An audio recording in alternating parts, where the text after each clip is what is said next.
So Bitcoin just dumped again.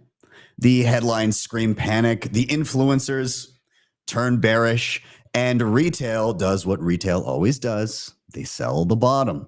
But one hedge fund legend just dropped a theory that completely reframes what's happening right now, calling this moment Bitcoin's silent IPO. Most people won't understand what that means. They'll panic sell and watch history repeat itself while smart money quietly positions. Because if his thesis is correct, we're not witnessing the end of a bull market. We're standing on the edge of a similar inflection point that has defined every other major asset in history. So on today's show, we're going to be chatting what the term silent IPO means, comparing it to similar turning points from the past, and show why the average Bitcoiner might miss or worse, sabotage the greatest opportunity of this decade.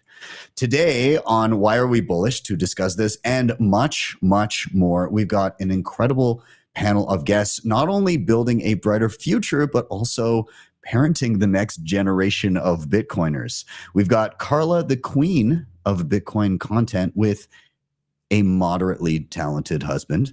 We've got Katie with Citizen X helping you secure a second passport and your plan B. And we've got Stacy doing work with Bitcoin Dev Project, PayJoin, formerly of Casa, all kinds of great stuff. I think she may be more technical than myself. I'm going to have to, I'll have to keep up. So lock in.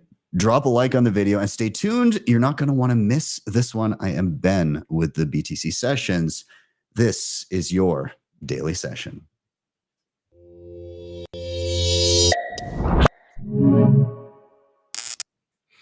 So I want to welcome to the stage Stacy, Carla, and Katie. Ladies, how are you this evening? Hey. Hey, thanks for having me. Incredible. Yeah. Thanks for being here. It's about time that I was outnumbered on this show. It doesn't happen often, but figured we should have some talented Bitcoiners in the room here, and there's no shortage to pick from. But I wanted to start us off with a little bit of sentiment. I mean, you guys saw the absolute Armageddon is what you would see on Twitter, but I'm sure you guys just kind of brushed it off. But we did go sub 100K, which was interesting to watch. But I wanted to bring up this article that was dropped by this guy by the name of Jordi Visser. So I'll just share my screen here. So this dude, if you're unfamiliar with him, and maybe I'll just plunk us along the side here. So who is this guy? He began his career at Morgan Stanley, working in risk management, derivatives, all of the financial stuff. He then moved on to become president and chief investment officer of a major hedge fund called Weiss Multi-Strategy Advisors. And he recently dropped this article here called Bitcoin's Silent IPO, Why This Consolidation Isn't What You Think. And so kind of the long and the short of what he wrote here is he's basically saying that, Bitcoin's not broken or dead as many of us know, but it is in a little bit of a transition phase, analogous to a silent IPO. And he's basically describing how the early holders, the early hodlers of Bitcoin who took enormous risk are gradually just kind of realizing their gains. Like some of these people have been holding on for 10, 15 years. And they're, again, just kind of beginning to enjoy their lives as many of us want to be able to do. And in doing so, there's this kind of redistribution. And there's this cool chart that shows that actually over time, the inverse of what happens in fiat is happening in Bitcoin, where, capital just kind of coalesces on a select few that are closest to the money printer. Whereas in Bitcoin, gradually the largest holders, like, to enjoy the fruits of your labor, you do have to spend it. And so the on-chain data is showing that coins that have been dormant for years, even from like the single digit eras, are becoming active. So that's indicating large holders are actually moving.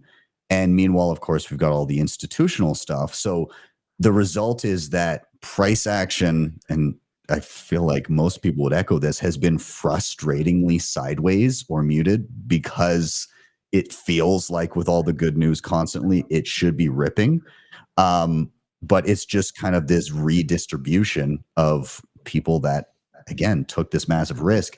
And it's similar type of thing when a company will have an IPO. They will, all of the people that began from seed rounds will kind of offload a little bit in that moment where the general public is really starting to get it and dive in. And it kind of sucks initially, but after that 6, 12, 18 months, then you start to actually see what people felt should have been going on long ago. And so like some examples of this, of recognizable, like Amazon, Apple, Meta, like all of their post IPO stuff, it sucked initially. Like you had drops because people were just like, well, I've had this forever. I sat through like the riskiest times and I'm going to enjoy my life for the risk that I took. But then post IPO, you're getting like 10s to 20x's beyond before. So I'm wondering, one, have you guys found this year to be particularly frustrating price-wise compared to previous cycles? And two, do you think this rings true? Do you think this is kind of what's happening? What's your kind of intuition on where we are, or you just don't give a shit? You're just silently stacking, enjoying. I'll let whoever wants to dive in here. I definitely have a comeback to what you described from the article.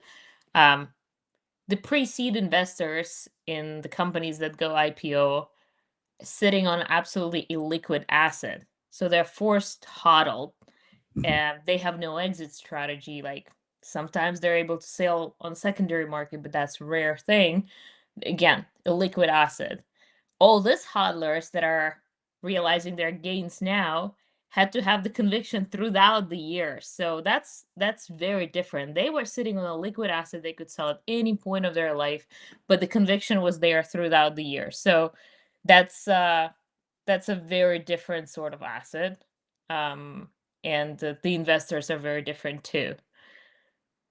So that's definitely worth noticing. And most of them were not only buying pre-seed and seed round, they participated in every damn market up and down and kept stacking. So the conviction is much more there.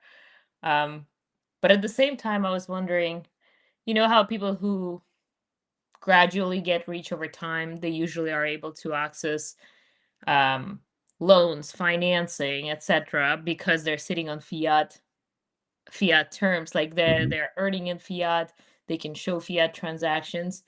Many of the Bitcoiners got wealthy through one asset that has no interaction with fiat system, so they don't have access to the same line of credit, so they do have to sell the asset and they can't as easily borrow against their asset like the traditional investors either.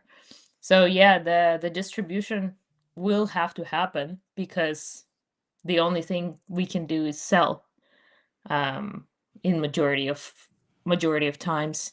But yeah, we'll learn, we'll build some instruments around that, I'm sure, as well. Yeah, absolutely. Carla or Stacy, do you want to dive in?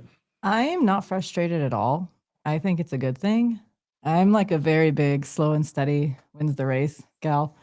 One of the things that, was discussed on a podcast some time ago is just like the idea and this concept of like, okay, let's say we were to like moonshot to 1 million or even just like 750K, whatever. It's like, what does the world look like in that scenario? What precipitated that? Because like, I'd bet that the rest of the world would not be looking great. Like I am much more of the opinion, like, let's have the transfers from the whales to the small guys. Let's do it over time. Let's chop solidate for another 5 years if we have to, if it means, the the world wasn't plunged into chaos, everyone fled to Bitcoin, and you know, it's like great, Bitcoin's $1 million, but I care more about my ammo. Like, like let's take it slow and steady. And I think also with this new crop of Bitcoiners that's come in through the hype around treasury companies and stuff, it's like a lot of people have lost sight of the build wealth slowly, and it's become more of a get rich quick thing, which is just not what it was like when I initially entered. But I'm a product of the bear market. So, I mean, if we do go bearish, I'm like, I'm home. Yeah. It is the people that stick around in the bear markets are the best. Like those are the, and also you feel like when you come out the other side of a bear market with somebody that's been around, there's this knowing of like, we've been through it together kind of thing. I like that dynamic. But Stacey, I'll toss it to you as well. No, all the best stuff is built during bear markets, and it's kind of my favorite time to be on Bitcoin Twitter. I didn't notice that we went sub 100K. You said today? Oh, okay. Yeah, in the past day. I think it was yesterday at some point. Yeah, I think nothing good ever comes from watching the price usually. But I think that like I can definitely sympathize with this like frustration that so much good is happening in the Bitcoin space. Yeah, I feel like the price is not quite reflecting that, but you know, that's nothing, can't really control that. So yeah, I think I'm just grateful that we're anywhere near 100K. I remember when I first got into Bitcoin and I was telling people it's going to go to 100K. You just wait. And we waited, and long enough it did. And for my own selfish reasons, I like lower prices because I don't have enough Bitcoin. Does anyone have enough Bitcoin? So gives me more chances to stack. It's such a good opportunity, right? Like it's if you can find a way to create value for others and just spend less than you earn, and you can just kind of keep that conviction through those bear markets, like that's where you make the difference. Like, yeah, the people that bought the top in 2021 with FOMO and then just sat on that single buy, they're doing okay. Like they're up, but it's like the people that when it was like absolute apocalypse, FTX imploded and it was 15K and they're like smash buying, those people are loving life. Like, yeah. To Carla's point, you know how like this entire epoch of bull market is literally filled with people with tickers in their Twitter bio without the Bitcoin in their bio whatsoever. And like many of us came for the price, right? Like the number goes up, it draws people. Like that's why you pay attention. That's why the news cycle happens. But then during the bear market, you see like you kind of pretend to hodl through exchanges. Exchanges go down, they blow up. The lending platforms blow up, and you learn the importance of self-custody and like one of the main features of Bitcoin. Well, these people, they don't even pretend to hold Bitcoin. They know exactly what they're holding. They're holding the paper on the stock market. And like, are they ever gonna get educated, or is it just an entire generation of Bitcoiners that never gonna learn the principles behind the asset while their number goes up? That's a good question. And I was having a conversation with somebody the other day about, you know, we have had a bit of a suit coiner era here. And it feels different because there's a class of, you know, Bitcoiner right now that has never really, as you said, Katie, has never known like the why. They just see it as, oh, this is like a great asset to own or get exposure to, right? Like they don't, there's not the visceral, like, fuck the state kind of like, hey, like this is an alternative. We're building this silent, peaceful revolution here, and you need the tools to do so. And actually we've seen a good number, like on the channel, definitely there's been a good number of new people coming in, maybe some people watching right now that came in on a news story of like MSTR or something and started watching the channel through that hopefully through watching, they're beginning to hear things like self-custody is important, and they're beginning to ask those questions. And like these shows, I hope are educational for those people to begin that breadcrumb trail and begin learning about like the basics. How do I use a wallet? How do I use cold storage, stuff like that? So, you'll probably hear me over and over throughout this episode just drilling that home to people, like, use the tools. I have like I literally have a QR code that I throw on the side. I'm like, guys, there's tutorials here. Go to the page and it helps. But anyways, yeah, I constantly put this up and say, like, if you're coming in because you have stock that has exposure to Bitcoin, you can do a lot more than that, and you can become a lot more self-sovereign. So yeah, I hope we can change that. I hope we can naturally, with new people, you're going to get. Yeah. And I was just stopped by my neighbor on the street and was like, okay, Katie, do you still have the same conviction? I'm like, yeah, dude, I do. Like, that's just not gonna change. And he goes, should I just go for ETF? Because I don't trust myself actually doing the hodling. I'm like, well, if you want immediate big exposure, yeah, sure, like, go what you know, but start dipping your toes and like you will learn. This is not hard. But yeah, this interaction, I was like, wait a second, are we at the top of this market? I'm being stopped by a neighbor now. Yeah. I think a good response, if somebody says, I don't trust myself, you can ask, who do you trust more, yourself or the government? Yeah. That's usually a good starting point. But nonetheless, I don't want to dwell on this too much, but I feel like we're all doing okay. I think we're all weathering the storm just fine, if you can even call it a storm when we're at 100K. Yeah, it's not a storm. Yeah. It's a light drizzle. But the reason we're actually here is to find out why you guys are bullish, what you're currently excited about in and around Bitcoin. And the topic can really be anything that you like. So we're going to find out why each of you is bullish. And so I'm going to turn to Stacy, aka Satsy, here first. And Stacy, I'm going to give you the same question everybody gets. Why are you bullish? Yeah. So I come from the developer world. Specifically, now I work on developer education resources tooling through the Bitcoin Dev Project. And anecdotally, over the past few years, I've just seen so much excitement in the developer community in ways that did not exist 5, even 10 years ago. The amount of educational resources has just exploded. The amount of people working as Bitcoin application developers, that wasn't a thing about 5 years ago. I remember I was working at Casa at the time, and I just felt it was such a weird place for me. I was like, I'm not a core dev, but I do work on Bitcoin. What do I call myself? That wasn't like a job back then. But it is now. Developers are getting funded. We're having all these big conferences. So I wanted to shine some light on the kernel project. It's called Live Bitcoin Kernel. This is a project that's been going on for quite some time, on the order of years, if not possibly 10 years. And they just had a PR get merged into Bitcoin Core called, the number is 30595, 30,595. And it's the title of the PR is Kernel Introduce C Header API. And the way that the lead dev, the Charlin, describes it as is developers can use this to build their own full node implementations, validation tools, data readers, indexers, zero knowledge systems, and wallets. So what does that all mean? Let's circle back and come back to Bitcoin Core. Bitcoin Core is the reference implementation of Bitcoin. It's the first one that was built. And by way of that, it's a Satoshi's code base. Well, it started as Satoshi's. Things that happen, like behaviors in Bitcoin Core, end up sometimes accidentally becoming like the standard. So there is a bug in the multisig opcode such that you have to add an extra item to the stack.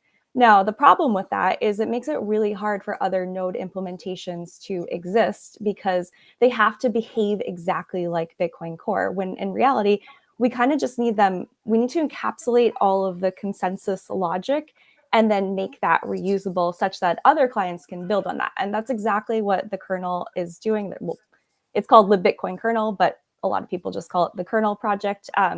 So when we talk about consensus rules, what do we mean? It's often things that you just know about, like block size. All nodes agree that there is a limit to the block size. We also all agree that you cannot double spend a UTXO.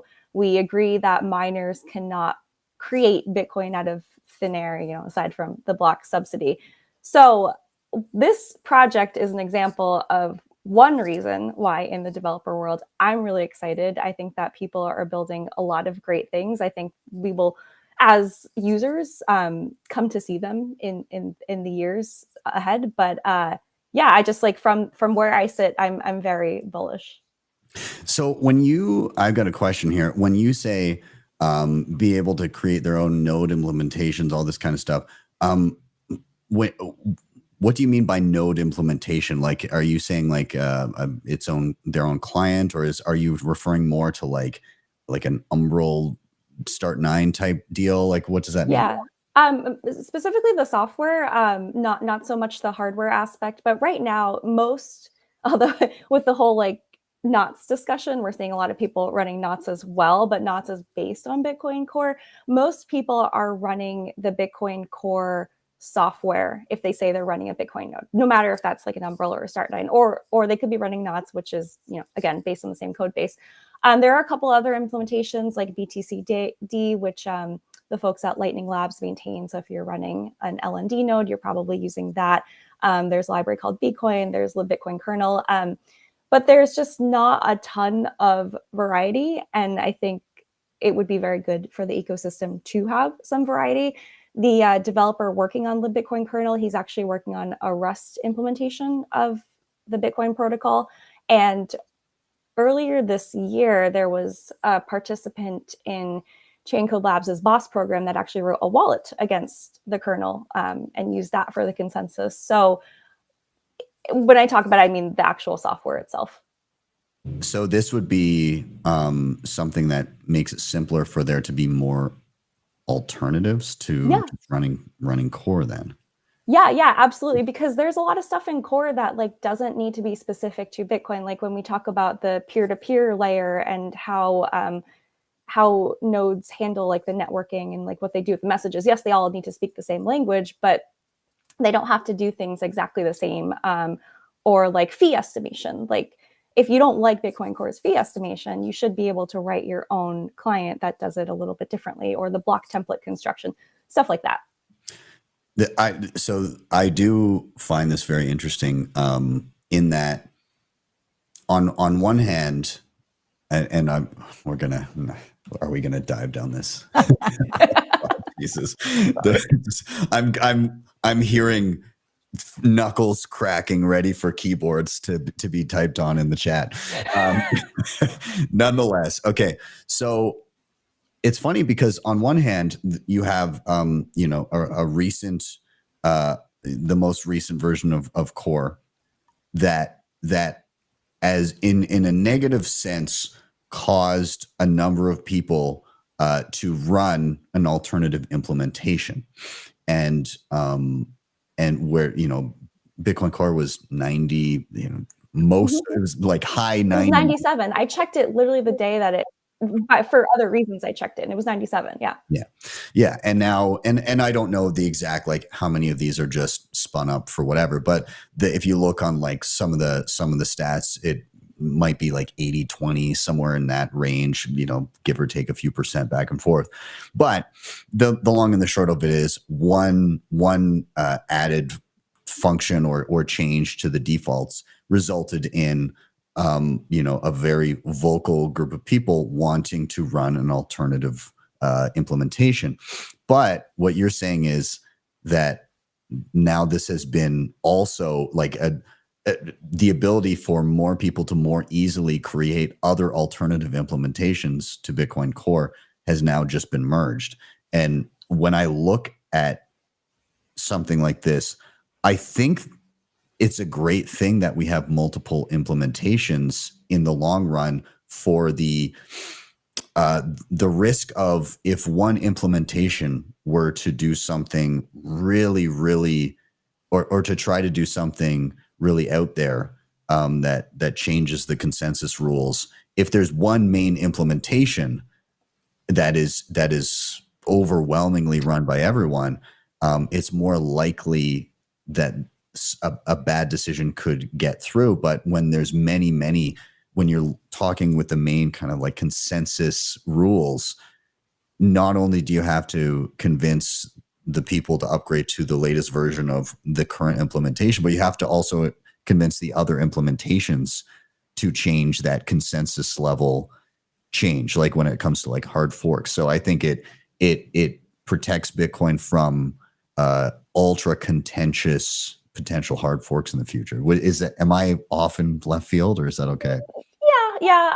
I think that it also, a good point to make is it protects the developers also working in the repo. Like, it's right now, if you make a small change to one area, it's possible that there could be a cascading effect in the consensus part of the code. And now that we can encapsulate that out, that makes it safer to make smaller changes to like maybe the wall or something. But I do want to point out that I believe the kernel project is far from over. We just had a big milestone get merged, which is amazing. But I think there's still quite a bit more work left to go.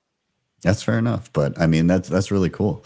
I'm curious if Carla or Kata, you have questions, comments, whatever you want to ask of Stacy here.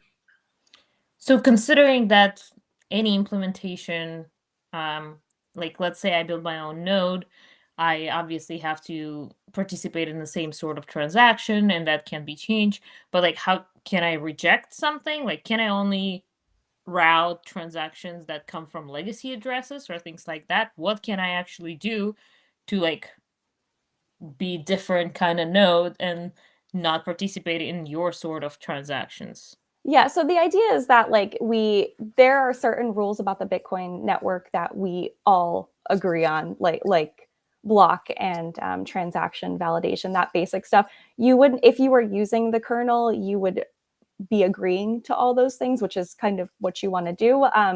But let's say that you don't like Bitcoin Core's wallet, and I know like you could build your own that works very closely with the node implementation and do things that, you know, wallets today might not be able to do.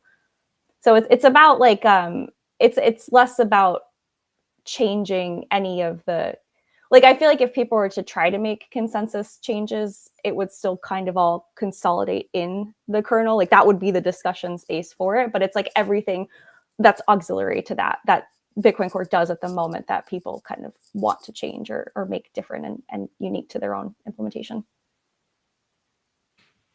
Awesome. Carla, anything? Do you have anything that you want to I add? won't speak on this topic. Yeah, I will. I've been getting dragged enough. That is okay. That is fine. Stacy, where can people find everything about this? Like if people want to kind of dive into this, become a part of it, like where do they go? That's a really good question. So I'm only saying this because I have a tab open. Well, the main developer is the Chardelin, so you can try to follow his stuff either on Twitter or on GitHub. The Rust node that he's building is Rust-Bitcoin kernel, and then I would just do a general search on lib Bitcoin kernel. It's GitHub issue 24303 in the core repo is kind of like the big one. Awesome. And then in terms of is this in relation to the Bitcoin Dev project as well? Like, are people there a part of this? Not specifically.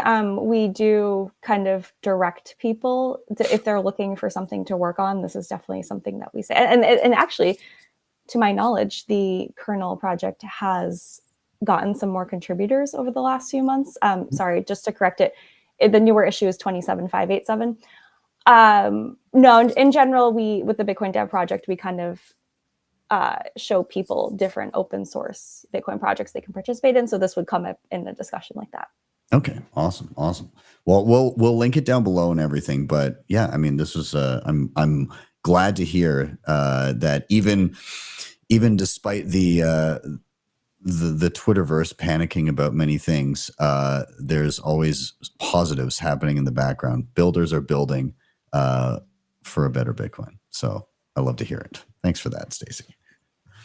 And with that, Carla, I know I can feel the bullishness seeping through the screen. We're going to address that in a moment. We're going to find out why Carla is so damn bullish. Of course, everybody that's here now, if you're enjoying the conversation, please drop a like in the video. We're going to find out why Carla is so damn bullish. I can see you're chomping at the bit, ready to tell us. But we're going to give a quick sponsor shout out. We'll be back in just one moment. See you in a sec. Bitcoin Well is the best place to be buying and selling Bitcoin in Canada and the US. And now with Bitcoin Well Infinite, it's also the best place to be making large buys at their OTC desk of over $50,000. Their white glove service gives you fast transactions, no slippage, and the lowest fees. You can scan the QR code on the screen or simply head to bitcoinwell.com/BTCsessions to sign up today.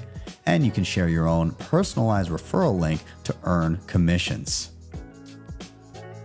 CoinKite has been in the game for years, creating hands down the best and most secure hardware when it comes to securing your Bitcoin. The Cold Card Q is an absolute powerhouse and my daily driver, and it's ideal for newcomers and advanced users alike. The Tap Signer gives you a low-cost, user-friendly option for those just getting started or for convenience when traveling. You can head to coinkite.com and use code BTCSessions for discounts, or simply scan the QR code on the screen to get started right away. DEBIFI is the best and easiest way to borrow against your Bitcoin in a non-custodial way. Funds are held in a multisig escrow where you hold a key, and the platform allows for excellent hardware like the Cold Card Mark IV and the Q. You have access to flexible conditions, the best rates, and institutional grade liquidity. If you're looking to make use of your capital, don't sell your Bitcoin, borrow against it. You can head over to debify.com to check them out, or simply scan the QR code on the screen. All right, we are back in, and Carla, I'm going to tee you up. Same question everybody gets. Why are you bullish? Well, I'm actually kind of a bull LARP, like deep down inside. I'm always a short-term bear. No. But why am I bullish? And I actually do have a reason. I think what Square is doing, and I think it's like officially November 10th, right? With allowing merchants to opt in to Bitcoin. Like, I think that's huge. I think this cycle, I mean, maybe I'm just not as involved in this space, like admittedly, but I just feel like merchant adoption has sort of fallen off. Like, I feel like years ago, all we cared about was like, let's go get more merchants on board. Let's actually use it as money. Ha ha ha. And then lately it's like, where did any of that go? Right. So I think it's very refreshing, and some people would say like long time coming, right? But I think it's very refreshing that we're finally seeing something on the merchant side that is at such scale. I think there's something like 4 million merchants on Square in the US, and I mean, even if we get a small fraction of that, like that'd be sick. You got to start somewhere. Do I think that it's going to be like it turns on November 10th and all of a sudden everyone's opting in? Like, no, of course not. I think it's going to be like a slow trickle, but and hopefully, number continues to go up as merchants decide to accept it and not the other way around. That makes them be like, just kidding, I'm turning this off. But again, I think that is a huge step forward. I think it has huge potential to bring in normies, even who are like in like the crypto side, because a lot of people like have Bitcoin, but they're also shitcoiners. But if they have an option there, it's like, oh, that's cool. So I think that makes me bullish because it has the potential to be huge. Whether or not it will be, I don't know, but it definitely has potential. Yeah, I was seeing something about this. I think they were doing some of the initial, maybe like testing or whatever, but there was a coffee chain that started doing the Square terminal thing. But I think, as you said, it's rolling out officially kind of to any user pretty soon here. But yeah, I mean, I think even if the vendor at this point isn't stacking away the Bitcoin, it's not only good for the Bitcoiners that, the crazy people like myself that just want to live on Bitcoin, but I think it's also instructive for the vendors that are accepting it, because they're going to have this moment years down the road where they're like, oh, we were just like dumping that shit for dollars for like the past 5 years. And had we, you know, put some of this away, like we can literally see, through every single transaction how much Bitcoin was actually paid and what we could have put away. I think in and of itself, that's a great instructive moment for people, because pain is an effective teacher. And I'm kind of doing a similar thing with my daughter with her allowance. So my daughter gets her allowance split between Bitcoin and dollars, like cash. Ooh. And so here's why. I'll tell you, I know, boo, but it will do her good in the future, I think. So the idea is that Bitcoin is kind of like a forced savings, unless we're, you know, doing something where she can use Bitcoin to pay. But and then she goes and she buys her trinkets and you know, necklaces and stuff like that with the cash portion. The idea being that years later, when she's grown up and she's looking at her allowance and she's like, holy crap, this is a car or a house or something. And I'll be able to say like, yeah, and like, you know, this is actually how many dollars you got. And now it can do this. But the funnier thing is this amount, even though it's increased in value and the dollar amount is relatively low compared to that, you actually could have had double this, but you got it in dollars and then you spent it on all these things that you probably don't even remember what you got. So I'm hoping that can be an educational moment, as it would be with a business accepting Bitcoin and auto converting it to dollars, where years later it's like, oh crap, like it's the return of savings, right? It's we don't have that. There's no savings culture whatsoever. And so that's what I hope that what you're talking about with these merchants that might start to flick these switches and just accept it passively as a, maybe even as like a marketing shtick. Well, right. It's just like a mainstream signal, just like Steak and Shake, you know, like I bet they started as a marketing shtick. They're like, oh, look at all these like crazy Bitcoiners on Bitcoin Twitter. I'm just going to create an AI image of a burger and put Bitcoin on it. And then everyone liked it. And then they're like, hey, wait a minute. What if we took a burger and put a Bitcoin on it? Oh, okay. Well, maybe we should learn about this. These guys are crazy. Oh, our sales have increased. You know what? Let's start an SBR. Like, look at that. And you know, let's just see. Maybe it'll happen again. Someone else is going to do it. The Steak and Shake playbook. Why not? I hope so. I don't know. What do you, Stacy, Katie, what do you guys think? So where I'm at, I'm in Austin, Texas, and it seems like Square Terminal is like the go-to for all the businesses. Anywhere I go to, everybody got Square Terminal. So it's already a strongest player for POS. And maybe it's good they didn't focus on Bitcoin right away and adoption. They just built like the best damn product that every business used, the best POS, and now it's going to be a very low entry point for those businesses to actually start accepting Bitcoin, because they already have the POS, the terminal. All you have to do is opt in. And yeah, here's where we step in and start asking every business, do you accept Bitcoin?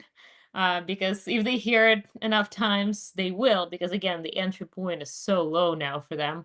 But yeah, in Austin, Texas, everybody's already using Square, so I'm pretty hopeful.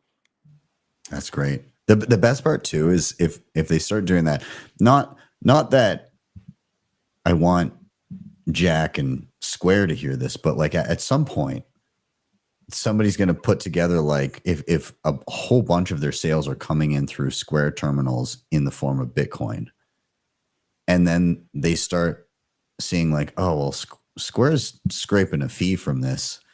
And then they just become self-sovereign Bitcoiners. They're like, we can run a Bitcoin wallet. Why the hell are we doing this? Like, this is the Trojan horse. Maybe, I don't know. Stacy, is this the Trojan horse? I hope so. I just love the idea of normalizing. And do you accept Bitcoin? Because I ask that and I get the weirdest looks, and then I get embarrassed. I'm like, I don't want to be talking. Sorry, I mentioned it. I had a question, and I think you guys are kind of alluding to it. So is it that merchants have the option to decide if they want to keep the Bitcoin or cash it out for fiat? And do we know if there are defaults there? I guess either way is like, you get Bitcoin at the price you deserve. But I'm just curious how it works. I think there is an option, and that they're keeping fees very low for like, but I don't know. I don't work for that would make sense. Yeah. for like a year or something. I don't know. Yeah. Don't quote me We'll on find this. out soon. Jamie. Yeah. I've got to assume that Square would that Dorsey would enable them to choose kind of, I mean, I'm assuming, I guess, but Can someone get Jack on the line? yeah, Jack. You guys know him, right? Yeah. Yeah. No, I mean, I would hope that would be the baseline, like at least, yeah, it can land as Bitcoin and stay as Bitcoin, but who knows? I mean, it is Jack Dorsey who's been into Bitcoin forever, and they're just rolling out this functionality. So like maybe that's not there yet. I'm I don't seeing in know. the chat, no fees at launch. I don't know if it's true, but Ooh. No fees. chat, if you're right. Nathan Fitzsimmons, Yeah. 3664. He Thanks says for the hookup. he's 99% sure. Thank you, Nathan. Yeah. Nathan, you fact check that if you can. Well, and then let us know, and then we'll take it as gospel. Yeah, no, I mean, I think that's great. I think actually the timing now is better too. There was a huge push in like 2014, 2015. Let's get everybody to accept Bitcoin. Yes. It was so early. Yeah.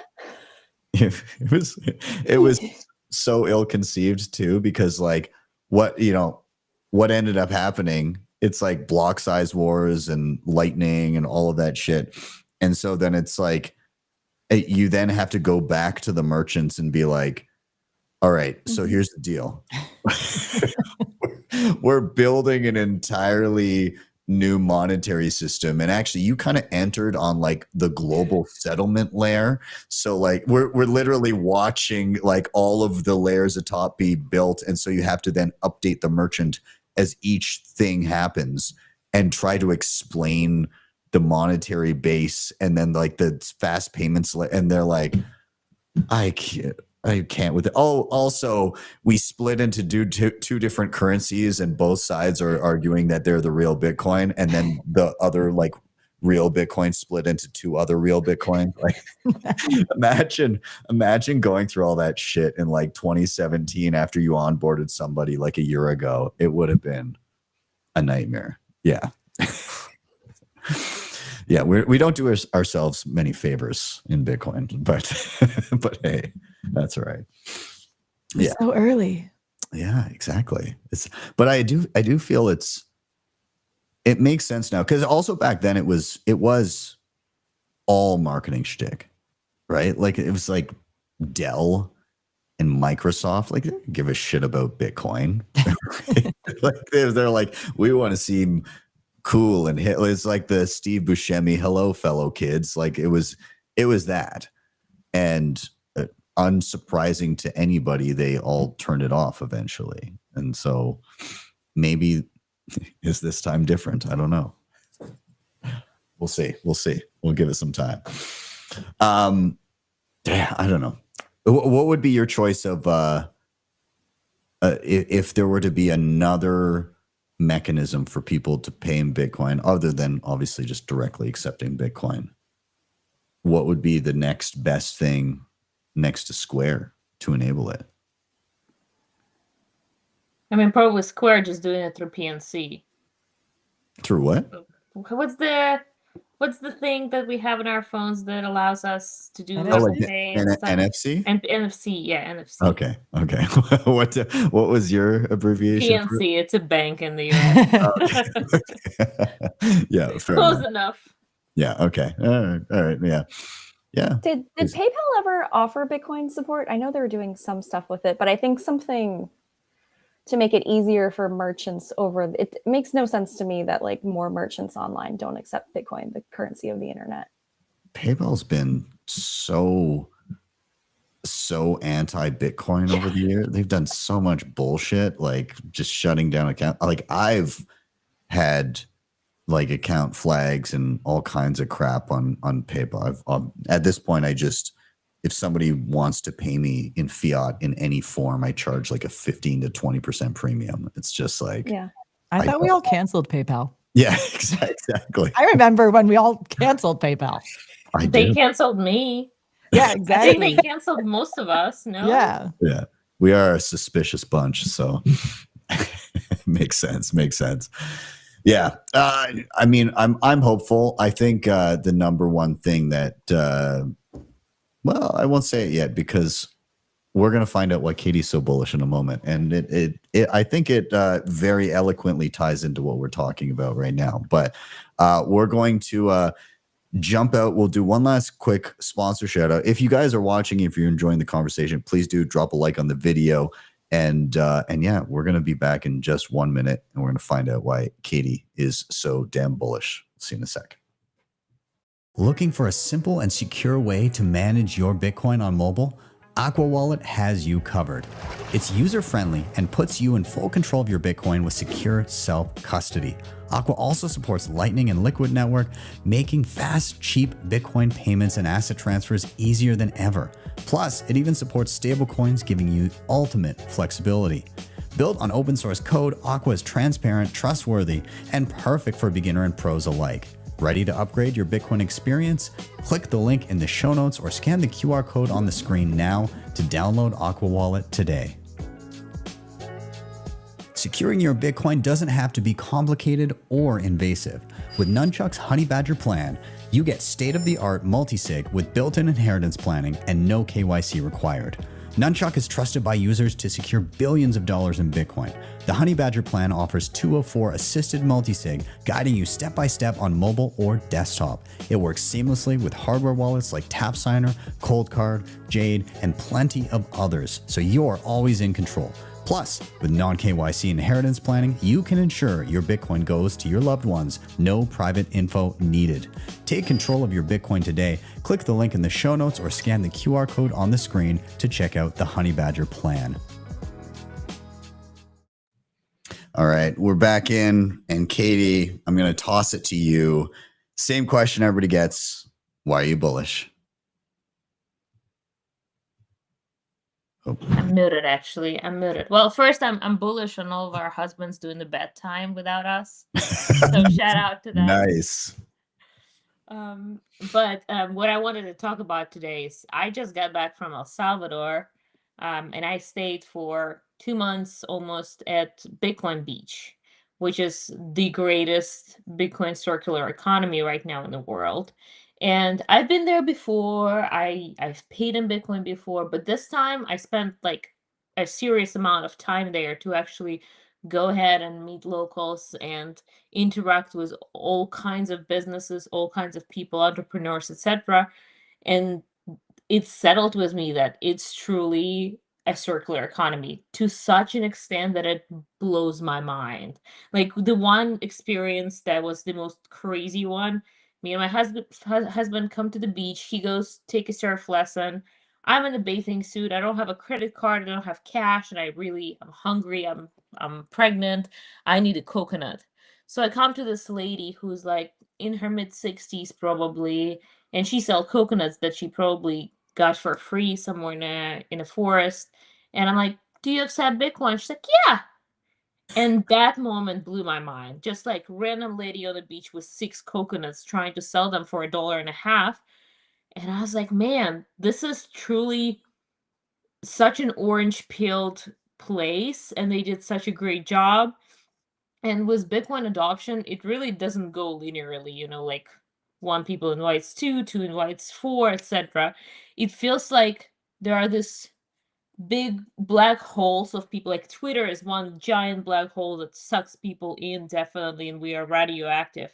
And same goes for this circular economies. There's this black hole or orange hole of Bitcoin Beach in El Zonte in El Salvador, and absolutely everybody living in this town got orange pilled because it was like 2 people, and then it just kept spreading more and more, and it's so radioactive that the near towns starting to do that too, and it just sucks more and more people in. And spending my time there, I also got to hang out with the Bitcoin Beach crew, and they're now doing the same in a bunch. Like they're teaching their framework of how they did it at Bitcoin Beach, and they're bringing people from Africa, showing them what they built here, educating them how to orange peel people, how to onboard businesses, what software to use, what's the easiest way to accept Bitcoin as a business and do accounting.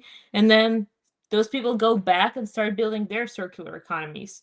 And like, yeah, we just discussed Square. Square is going to be this giant orange hole that will bring those merchants in, but Square is not all over the world yet. So those circular economies, I'm super bullish on it, and I'm still under such an impression from what I've seen in El Zonte and El Salvador. Super bullish on that. The guys did like incredible job, just mind blowing. I love that. I only got to see Bitcoin Beach for like a day. I was day and a half. It was very, very short lived, but you know, I didn't use a credit card or anything the entire time I was there, which was awesome. This would have been last year around the halving party, which was a blast. And yeah, I think it's like when an idea works and takes hold, it's cool to see these little seeds get planted and then replicated around the globe. Like you're saying, like people from Africa coming in and learning. And I mean, those are places where it makes a ton of sense as well.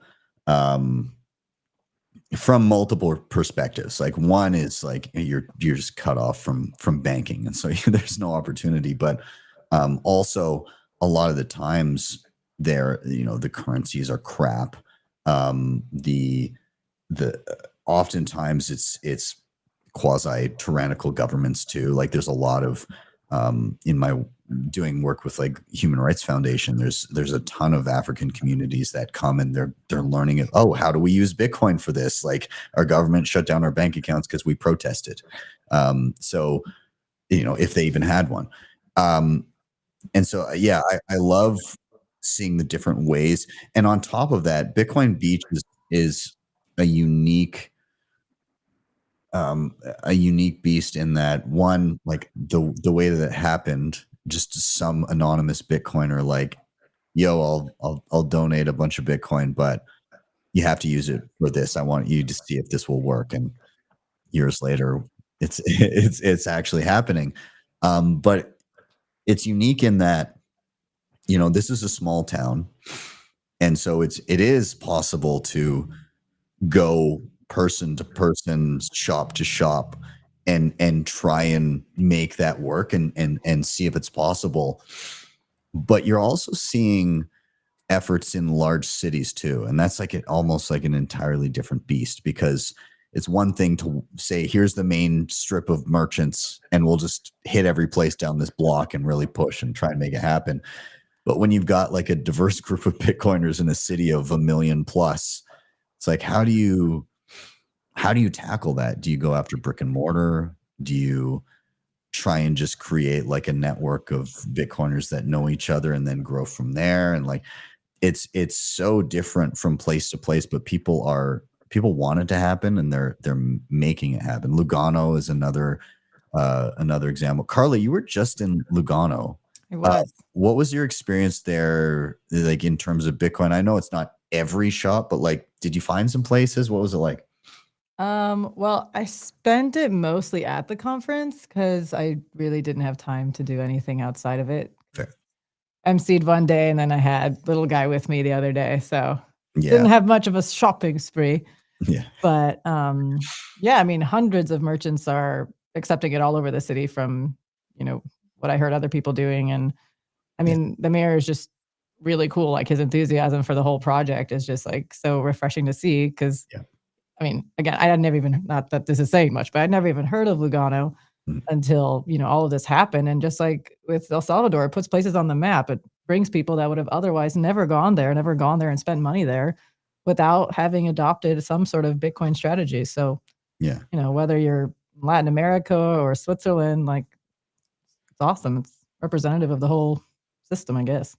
It's a perfect juxtaposition of the two extremes. Like Bitcoin Beach, you go walk down the street and you buy your pupusa on the street, right, with some sats, or you have a coconut lady come out of the forest and you buy a coconut with sats. And in Lugano, you go buy a Prada bag with sats. Right. Panettone. Yeah. Stacey, I'm curious about your experience, different places you've been. Have you done a lot of spending Bitcoin? Have you found places in your travels going around? Like what has been your most immersive Bitcoin circular economy experience? Not really. And this is going to be more of a rant. And I know you've done a lot of work to help onboard merchants, but I live in Boston and we have merchants that come to BitDevs that want to talk to us about how they can start accepting Bitcoin. But it's kind of hard because the answer, there's like no one size fits all solution. And what Square is doing makes me really bullish because it is a very easy way to do it. But I mean, there are so many different ways you can be sovereign about your Bitcoin stack, especially if you want to accept Lightning, which then it's like, okay, do I run a Lightning node? Do I manage all those channels and all that good stuff? But it took me a while to come around to just this whole idea of like spending my Bitcoin. I don't like spending my Bitcoin, but the more that I interact with people, especially outside the US, I realize like, it's just way easier. Why would I? So an example is for the Bitcoin Dev project, we're going to have a booth at Btrust Developer Day ahead of the Africa Bitcoin Conference in about a month. And my colleague Tudon is running the booth. He lives in Nigeria. I need to get him stickers. It's going to cost me like $69 or something to ship them. I was like, okay, we're not doing that. We're going to find a supplier in Nigeria. Found a supplier, and I'm like, okay, like, you accept Bitcoin? And they're like, no, we don't. You can try using something called like Lemonade, or I didn't know what that was. I have since found out of a couple of other solutions called BitNob, where I can deposit Bitcoin and it will send fiat to the merchant. But what I ended up having to do is the merchant provided their bank account information, and my colleague Tudon had to go pay them. And then I reimbursed Tudon in Bitcoin. And that is just so roundabout, backwards, and not easy for anyone involved. And so the more I do these things, the more I'm like, I wish I could just spend my Bitcoin. And I want to hear more success stories like Bitcoin Beach and Lugano, because it makes my life easier. Yeah. Many people ask me like, why would you go ahead and spend your Bitcoin? Well, my argument to that is you come to a place that made your currency, like made another huge step in legitimizing the asset that you believe in. And they did such a great job that the best thing you can do is come and spend your Bitcoin. So I was trying to do as many transactions as possible in Bitcoin and just support the local economy. And they truly do appreciate it. Like another funny experience, I was in the Surf City, which is 10 minutes outside of Bitcoin Beach, El Tunco, and I come into this thrift shop, and it's like my third week at El Salvador, and the girl is like, I'm new here, I don't know how to accept Bitcoin. I'm like, don't worry about it, I've seen everybody using Blink here, let's do it. So I help her do the transaction, and the owner lady of the thrift shop is on the phone. And I'm looking at this wallet, and like this thrift shop got an SBR going on for them. Like they've been clearly accepting Bitcoin over time, and like this for El Salvador, the amount of Bitcoin they held was like extremely solid. Like many months of salary, like probably years of salary of this employee. And I was like, good for them. This is great. This is what I want to support. I'm thankful that they're meeting me with the asset that I want to spend, and I'm going to appreciate it and pay them in Bitcoin. So I do encourage people, if you see the opportunity like that, do it. Like legitimize the asset that you believe in. I'm like, spend and replace. Yes. Yeah. All right. Yeah. I think, again, when, what do you want this thing to be, right? Like I'd say most Bitcoiners would say, well, we want to replace the money. We want this to be the money. But if you're not willing to use the thing as like, who do you think is going to do it first? Like who else is going to do it? You're the crazy one doing this first. You need to get crazier. Get crazy with us. Like you need to take the step and actually, be the change that you want to see. And so, like,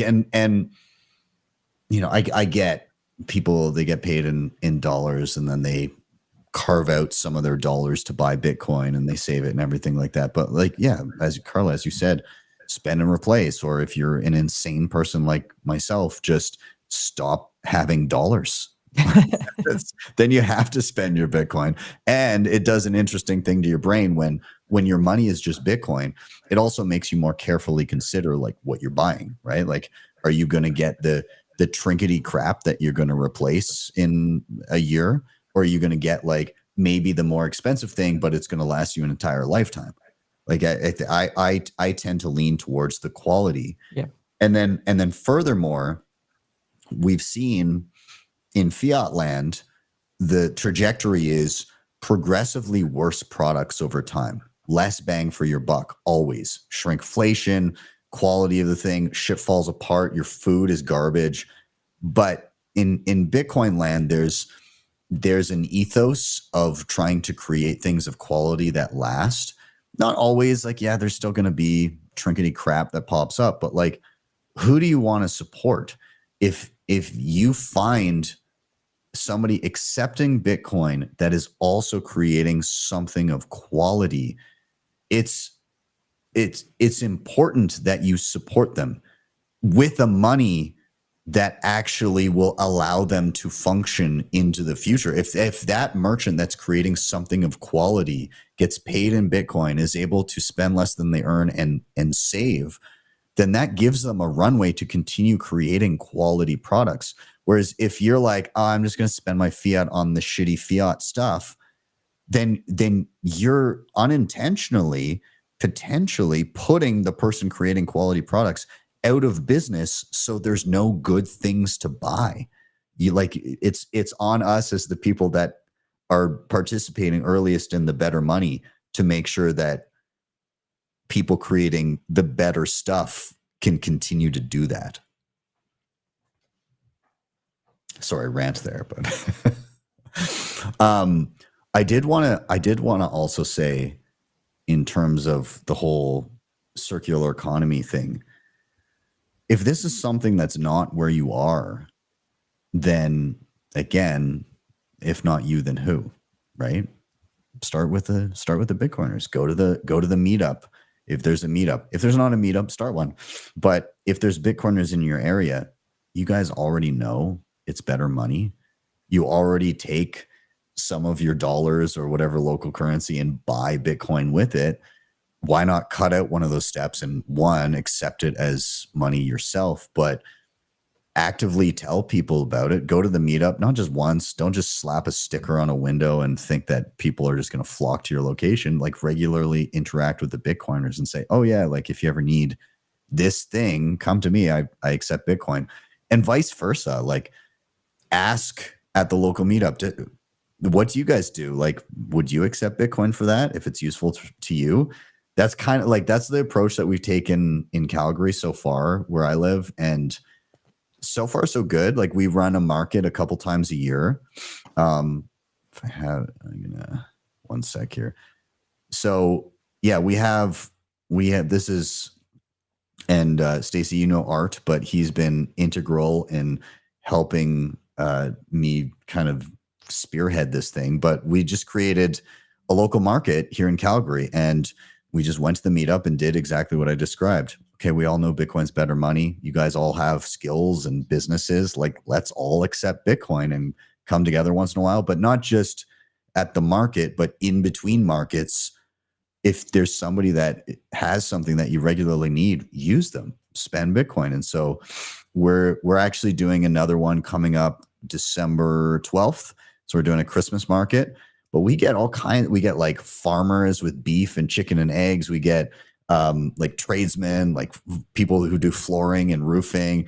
There's a plumber because my kids love shoving stuff down the toilet. I'm putting that dude's kids through college. He's been here, I'm not even kidding, 5 times. But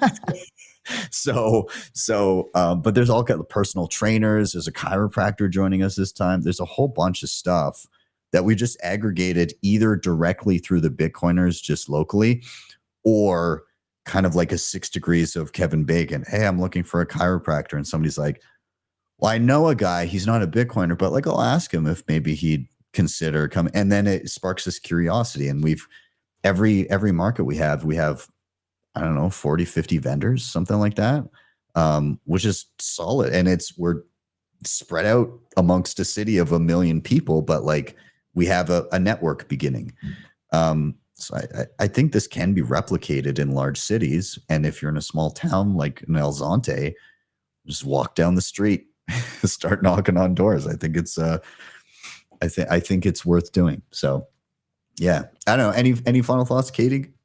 I also found out that Bitcoin Beach is doing grants for those small circular economies. So they're also dropping from 5,000 sats to something like 5 million sats into those circular economies to try and, start up this movement.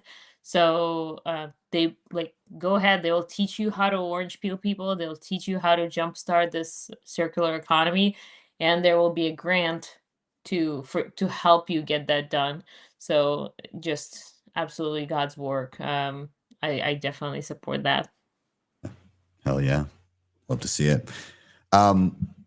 I'm wondering if I could just do one little final aside topic with you guys. And that would be, we're all parents here. I want to hear your hot tips on Bitcoiner parenting. Is there anything that you think might be different parenting as a Bitcoiner versus a fiater? Is there anything that you guys have done? And I'm not sure how old all your kids are, or maybe it's something that you planned in the future or some way you're going to approach something. But as Bitcoiners, what are you thinking in terms of parenting that you might do different than your average parent?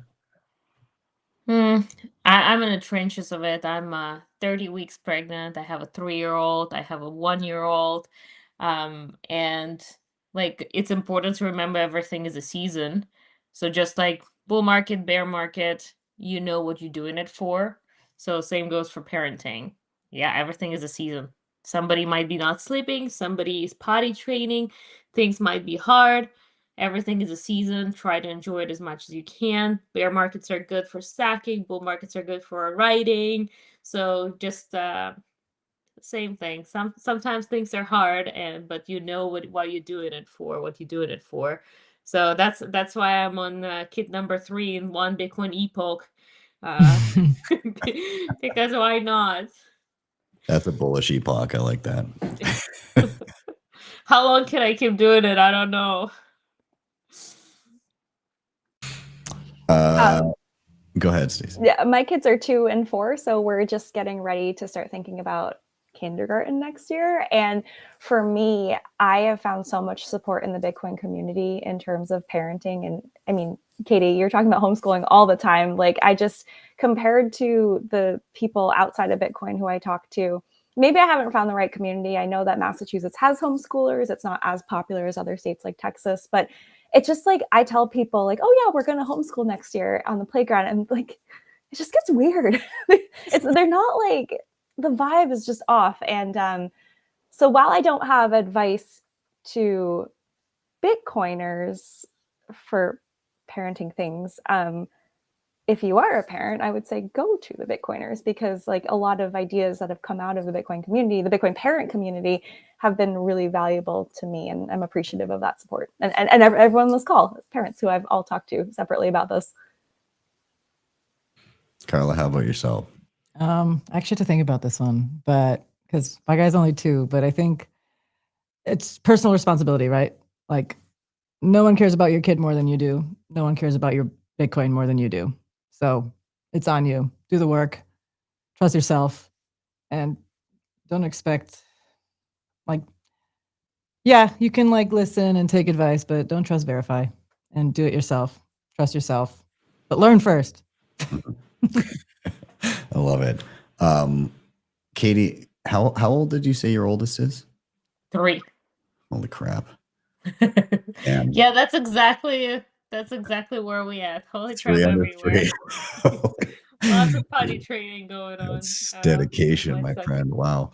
That's awesome. Well, I'll say, I mean, Stacey, you're probably the closest, but in and around 8 Tuttle twins, Awesome. Tuttle Twins is great. My daughter just started in on that. We started doing, I got all like I think there's like 12 or 14 books, but I ordered them all. And we actually had a teacher's strike.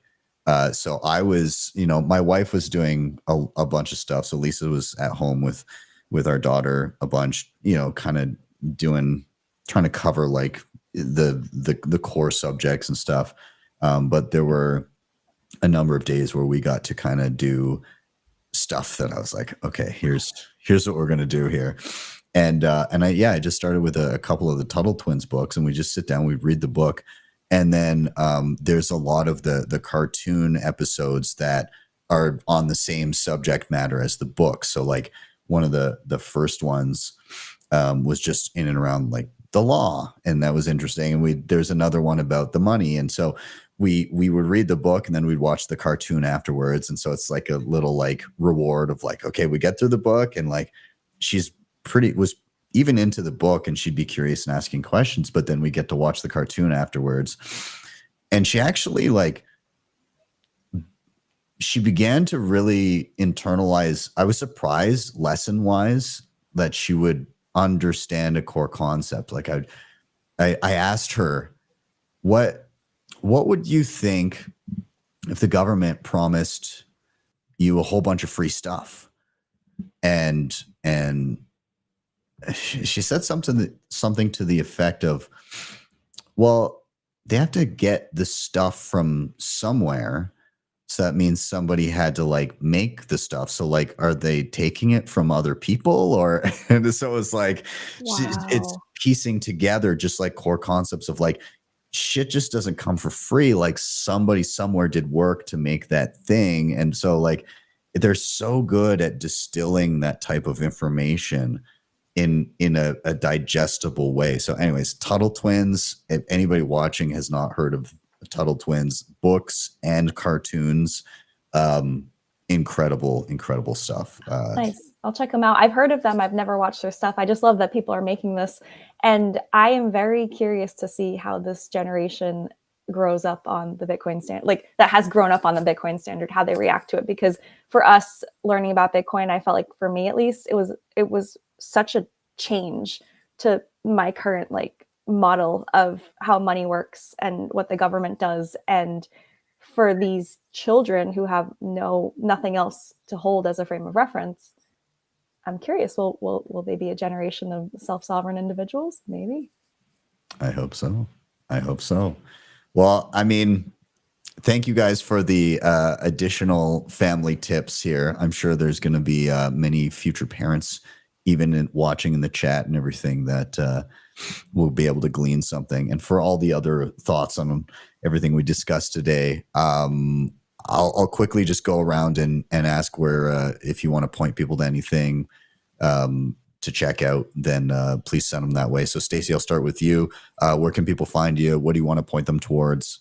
You can find me at Satsy on just about every platform. And for the work that I do, I work on the Bitcoin Dev project. We're bitcoindevs.xyz. And I'm also want to give a plug to the PayJoin Foundation, which is doing some really great stuff. Nice. That's awesome. Katie, I'll go to you next. Absolutely. I'm Plan B Passport on Twitter. And for the last 6+ years, I've been helping Bitcoiners to get a second passport for their benefit. So I still do that at citizenx.com. You can schedule a free consultation with us, and we'll brainstorm on what jurisdiction is best for you. So that's how you can find me. Awesome. And Katie, again, I've got to give you a shout out. You helped Lisa get her second passport as well, just through Lineage. And there's this whole fancy, her dad ended up doing it too, but it could be this whole fancy like presentation box and everything, and you get your passport and all. It's crazy, but she found it super easy. So huge thank you for that. We appreciate Absolutely. it. That's what we're here for. Awesome. Carla, I'll toss it to you last. I'm Carla Bitcoin. You can find me at Carla Bitcoin. I don't do anything anymore. I'm just a shit poster now, but my husband has a podcast, so you can check that out. Still haven't even been on that. He hasn't invited me. Awkward. he's fired. He's fired. Yeah. Is there any chance that we'll get a crypto couple Christmas thing? I am going to do a Christmas song. Yes. Because I always do the Christmas song. I'm already starting to write it. Okay. All right. If Christmas wouldn't have been, it'd be like a Christmas without snow. I know. It's like I've been doing it, I think, the last 4 go. years. So yeah, I'm doing the Christmas song. Let's Okay, go. Perfect. If it's out by the time I do my Christmas special, can I throw Yes. it up on there? Yes. Okay. Yes. Perfect. I love it. Awesome. Okay. Ladies, thank you so much for joining me. Again, everybody that watched, please check them out in the show notes, follow what they're doing. And thanks for coming and getting bullish with me on a Wednesday evening. I appreciate you all. Thank you, Ben. Thank you. Awesome. Thanks, Good to guys. see y'all, ladies. See you soon. Cheers. Hey, you. Yes, you watching the Bitcoin price movements and the latest exciting news. It's awesome to stay informed, but the real power of Bitcoin comes from taking control. Don't just watch, take action. Head over to btcsessions.ca/learn for free step-by-step tutorials that guide you through every major skill you need to know, plus full video playlists for deeper dives on any topic you like.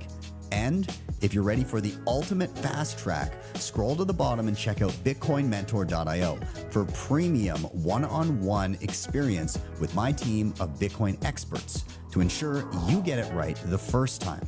Don't wait. Secure your Bitcoin future today. Hit the link in the show notes or scan the QR code on the screen.